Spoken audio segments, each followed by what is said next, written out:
Hi. So, yeah, I already went there, so let me just go there. Subscribe.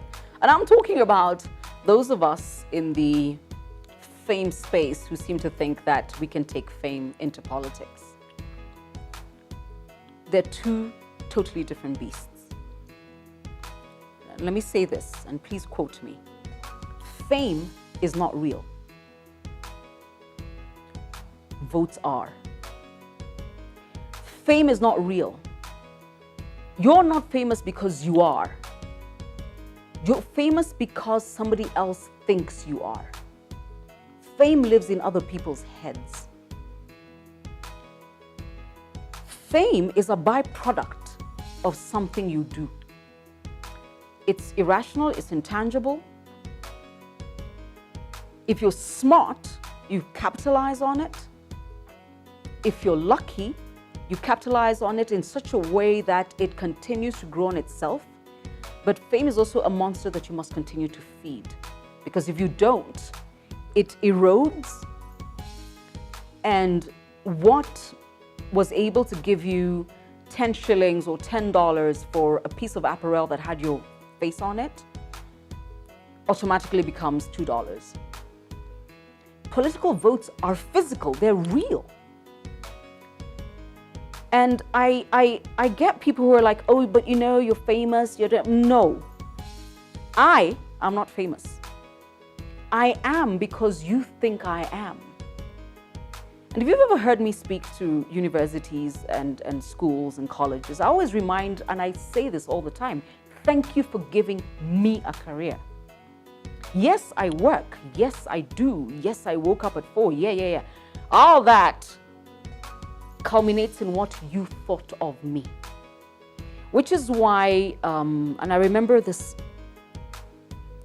young guy who writes for Gafla, Kabuga. He takes issue with the fact that I cannot stand the title celebrity, but I always think, what the hell is that nonsense? We don't have celebrities in this country. No. By the way, send them all a memo, those guys who think they're celebs. I don't know what that is. Our last truly bona fide celebrity was Wangari Maathai. There was something to celebrate.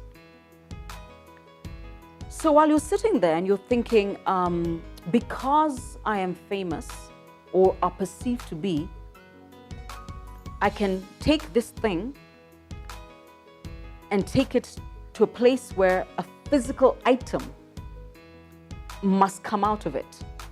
And votes are physical, fame is not. You're in trouble. It doesn't translate. And sometimes when I meet a young person who says, I want to be famous, I'm like, okay. Remember, it's a byproduct. Or I meet somebody who's like, I want to get on interviews, I want to get onto shows. Yeah, what are you bringing? Society and audiences don't owe you their attention. They don't owe you their support. They don't owe you. You're not owed. So you also can't get brittle when you're not as famous as so-and-so. It's the audiences that voted against you, not the other person. So take it easier. You start thinking about the fact that your notoriety, that's intangible, could actually get you a parliamentary seat, an MCA position, whatever it is. Because when you sit with those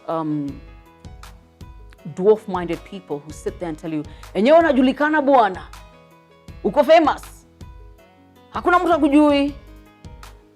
And then? I've never understood what that means. If you've ever been out with me at a cocktail, at a dinner, it doesn't matter who I go up to. I always say, hi, I'm Caroline. To which the other person, instead of doing the right thing and saying, and I'm Derek, and I'm Richard, and I'm George. What do they say? Who doesn't know you? It's manners. I was raised to introduce myself, and part of that is a cue for you to tell me who you are. I have never walked around assuming anybody knows who I am. That's just stupid. And if you actually do, I pray for you. By the way, go and ask your mother to just lay a hand here. What? Fame is not real. Money is, votes are, possessions are. Don't get the two mixed up. Do not get it twisted. And then cry foul when in August your famous ass didn't get elected. Right? Subscribe.